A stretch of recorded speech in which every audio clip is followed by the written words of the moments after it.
Hello, my name is Noah D'Ambrosio, and I know I'm supposed to have an audience five to up, and my scenario is very hard to do.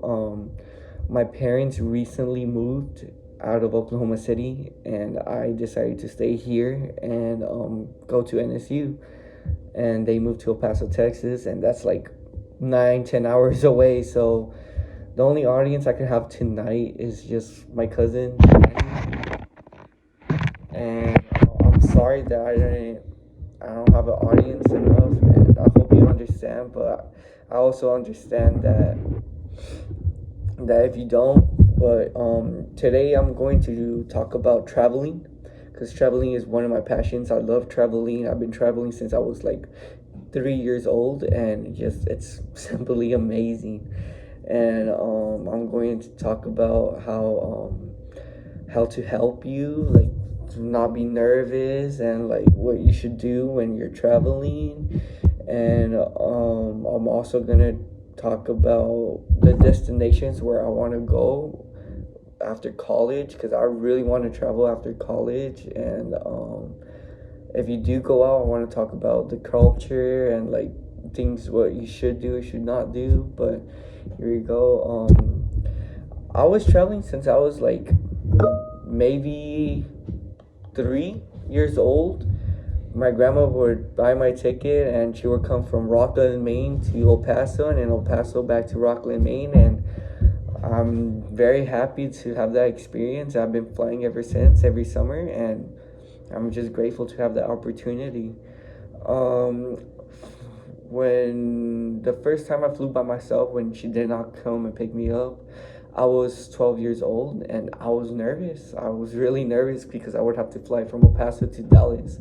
And I know Dallas is a very huge airport. So once I got off the plane, I would have to find my terminal. And it was hard for me. I was 12. I had to ask around. And don't be shy to ask around to find your next flight. But once you're inside the flight, like flying to your destination, this is the things that I do to not like think about the flight or anything bad happens. First, I get water. They ask you for drinks. You should get water. It helps you, calms down, gets you off the flying out of your head. The second thing I do is I look out of the window. If I have the opportunity to look out of the window, I will look out of the window. I just feel like it's very beautiful. You look down and you have a lot of like clouds, and like it's an amazing view when you look down, and you're just like, damn, everything seems so small, but when you like go down, it's like it's huge. And the last thing I like to do, if I like actually do it, is I communicate to the person right next to me. So it helps me to talk and like gets things off my mind. It's a good way to spend time.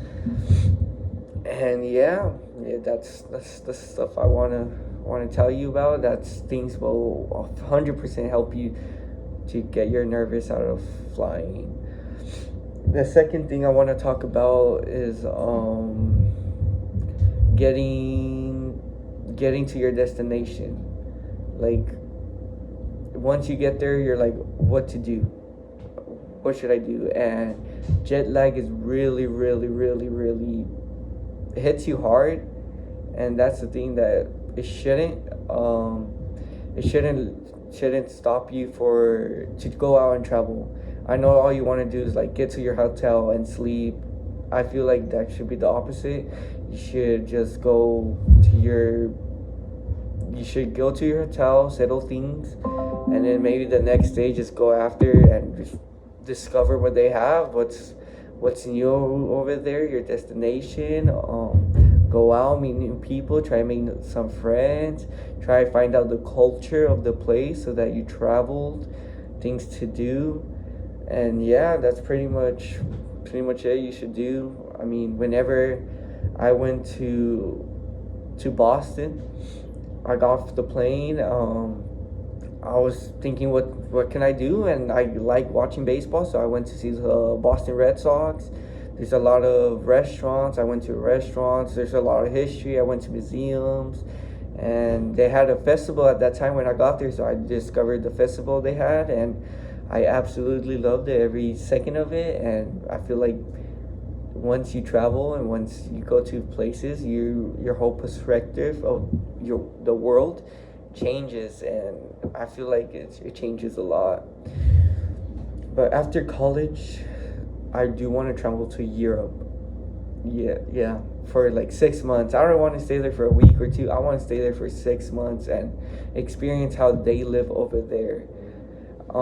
The reasoning why is just like I feel like there's a whole new different world over there, and being here in America is just it's nice, but I just want to travel to different countries. The other country I traveled to was Mexico, and well, let's just say it's a good place to travel, but I don't want to live there, you know.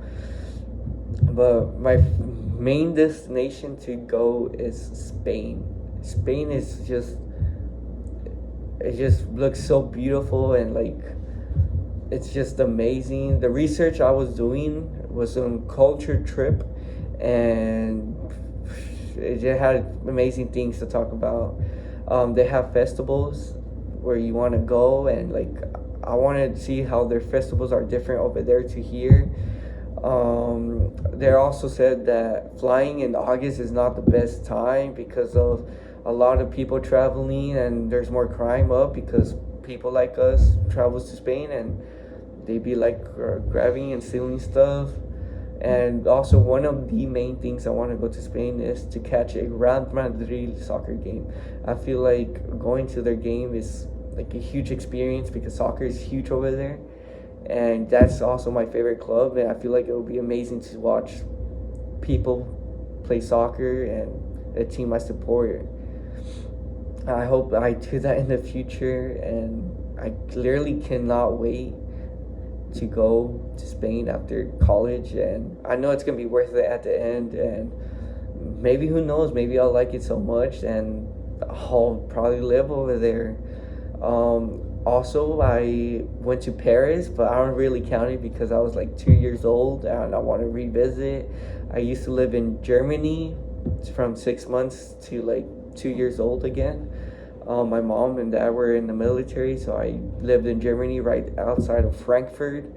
I can't remember anything. I also want to visit over there, and I have some friends from England, and I do want to go visit them too and have a amazing time, see what's different from England or Europe overall than the United States. But this was my final speech. I really hope that you enjoy it. I'm sorry about my audience. I really didn't have enough people. He's literally the only one, and he's been helping me borrow his computer, which I'm very grateful for. And maybe without him, I probably wouldn't be where I am right now. So thank you for listening, and I hope you have a great day, or if you're watching it during the night, have a great night.